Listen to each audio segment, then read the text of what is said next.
Hey, good morning as we come to celebrate the 21st Sunday in Ordinary Time about being transformed. Can we grow into the words of today's text from the Gospel of Matthew 16, verses 13 to 20? Some of you who have been participating with us on a regular basis know that of late I've been alluding to the different names that we have for God, the ones that we are comfortable with and the ones that maybe we didn't even know about before. And so in today's reading, we hear the question, who do people say that I am? That's a question Jesus asks his disciples. And the answers were easy to give since repeating the confessions of others is simply a matter of pushing play on the recorder. A parrot can do that. But then Jesus ratcheted up the challenge and asked them the crucial question of faith. But who do you say I am? Was there awkward silence as the disciples looked down at their sandals or looked around at each other to see who would risk speaking up first?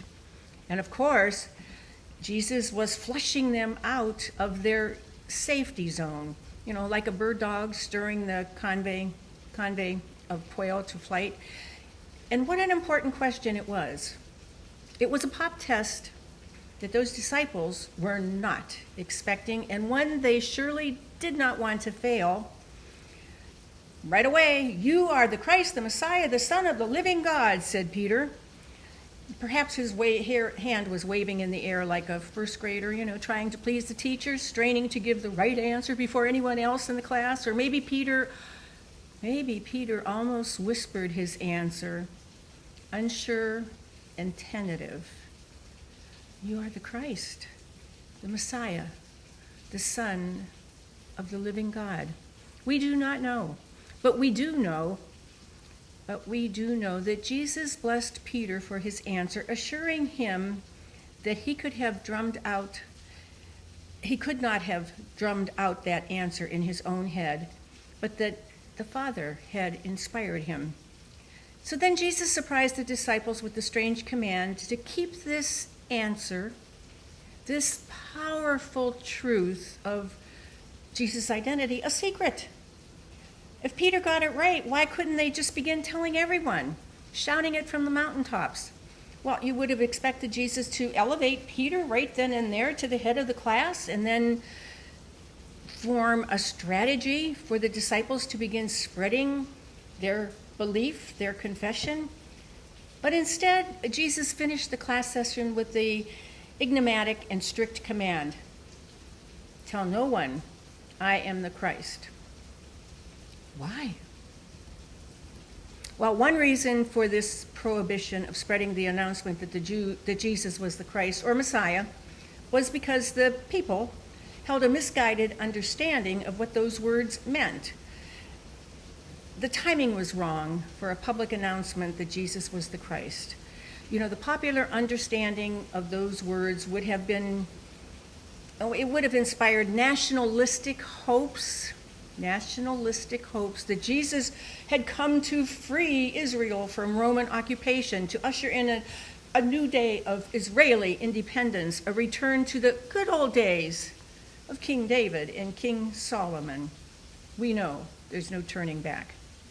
Jesus knew there was much more work to be done and teaching to give and a cross upon which to die before the world could begin to adjust their expectation and definition of what kind of Messiah he came to be.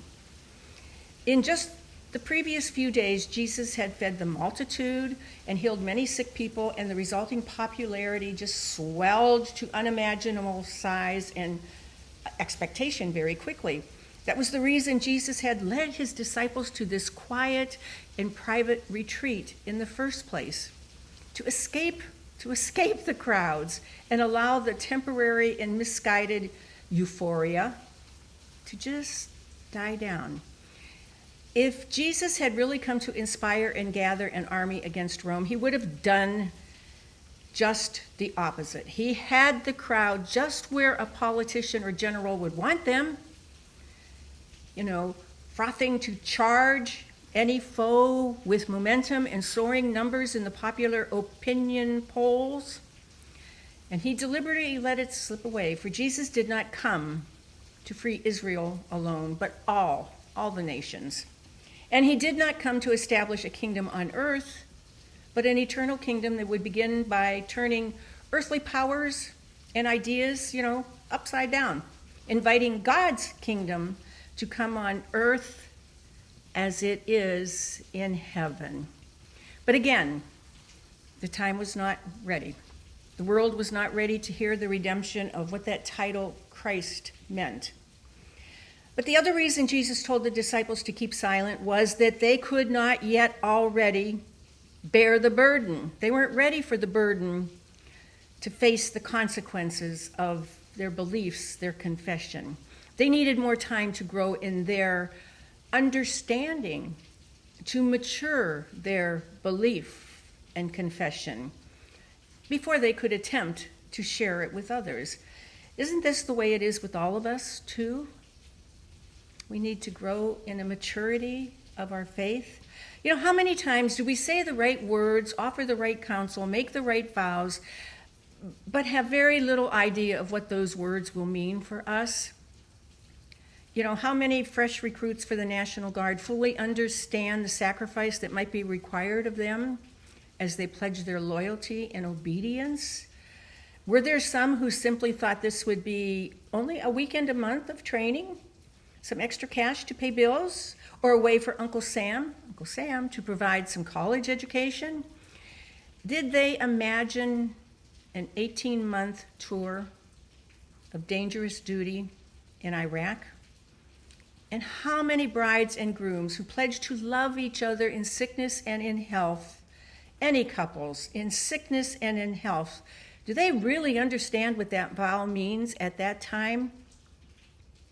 Do they really understand what it is like to love a spouse through a long and debilitating illness, or through financial collapse, or simply through the years as time and gravity carves wrinkles and frailty into their one-time youthful bodies?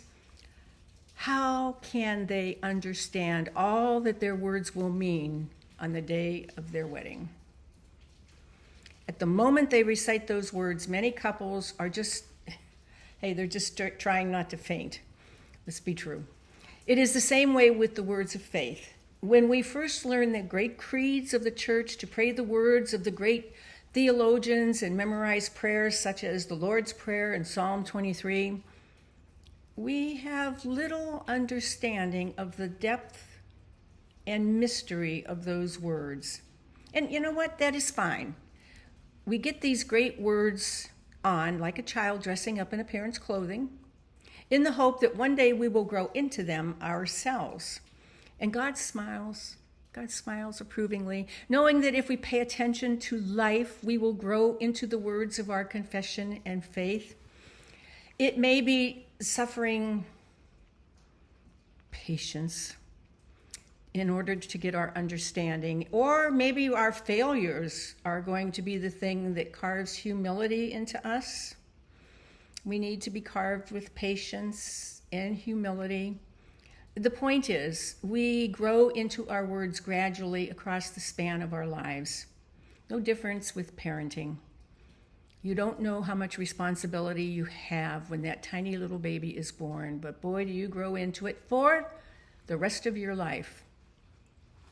So just as those who have faced starvation understand how good it is to have food in a different way than the well-filled, even so, perhaps only the guilty can know how amazing it is to be forgiven.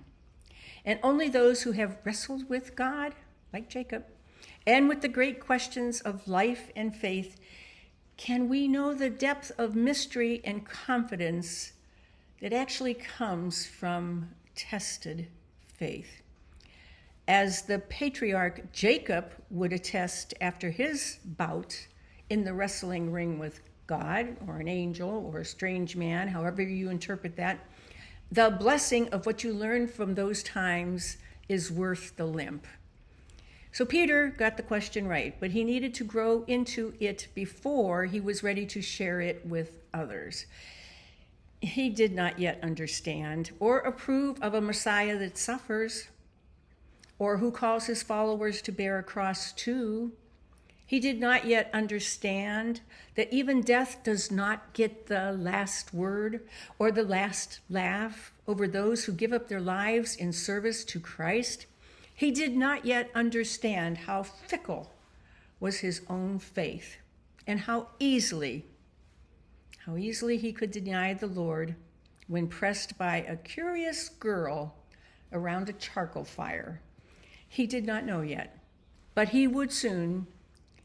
And then on the far side of failure, on the far side of the Calvary, the cross, after the resurrection of Jesus, then Peter would be ready, having grown into his confession. And so can we. And the people said,